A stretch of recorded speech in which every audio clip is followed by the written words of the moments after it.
As a young person, there are a lot of different voices that can pull you in a lot of different directions.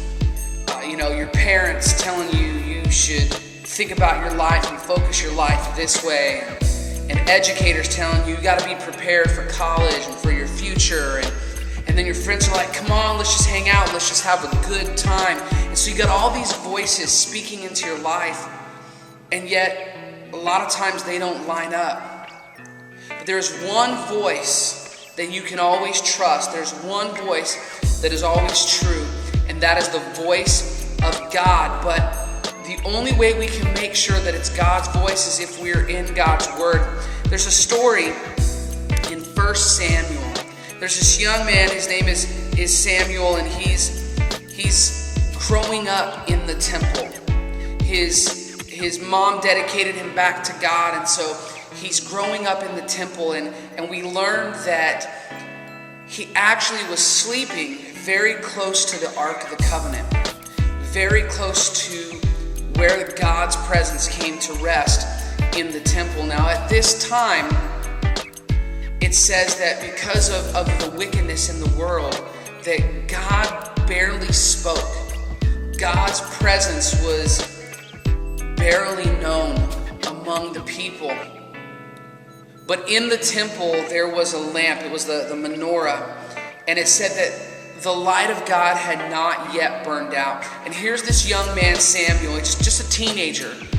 And he's there, and he's living in the temple, and he's probably either sleeping on the ground or sleeping on some kind of cot or something. But he's near the Ark of the Covenant. And he's laying in bed one night, and he hears this voice, and this voice says, Samuel. And he gets up. He thinks it's the voice of the high priest, Eli. And so he gets up and he goes to Eli, and he's like, yes, sir, I'm here. And Eli's like, what do you want? I didn't call you. Go back to bed. And so Samuel goes and gets back in bed, and he's laying there. And a little bit later, he hears it again. He hears that voice, and the voice says, Samuel. And so he gets up again, thinking that it's Eli, and he runs to Eli, and he's like, sir, I'm here. What do you need? And Eli's like, dude, it's not me. Just go back to sleep. So Samuel goes, and he gets back in bed and hears the voice again, Samuel. And he gets up and he runs over there, and he's like, I'm here, Eli. What do you want? What do you need? And this time Eli's like, okay. He keeps hearing his name called, and it's not me. And check out what Eli says to him. He says, I didn't call you, my son. Go back to bed. Go and lie down again. And if someone calls, say, speak, Lord. Your servant is listening. So Samuel went back to bed, and the Lord came and called as before, Samuel, Samuel. And Samuel replied, speak. Your servant is listening.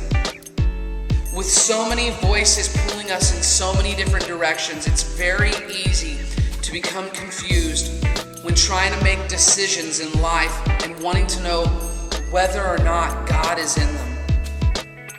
And it's very easily to be swayed by popular opinion, by just the pressures of life. But God's word is how we can learn to hear God's voice. And right now, maybe God has been calling your name, and you've heard it, but you're just not sure if it's Him.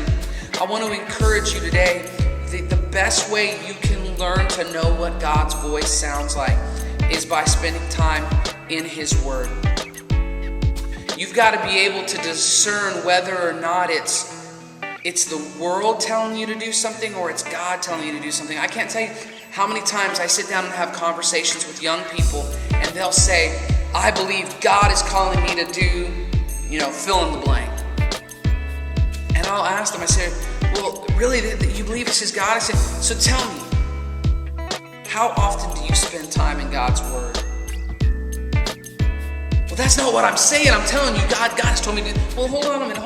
How often do you spend time in God's Word? Well, I try to read it when I can. And listen, hear me very carefully. It's very dangerous to believe that God is telling you to do something when you don't know how to listen for God's voice. It's very dangerous to believe that God is telling you to do something when you don't know what God's voice sounds like.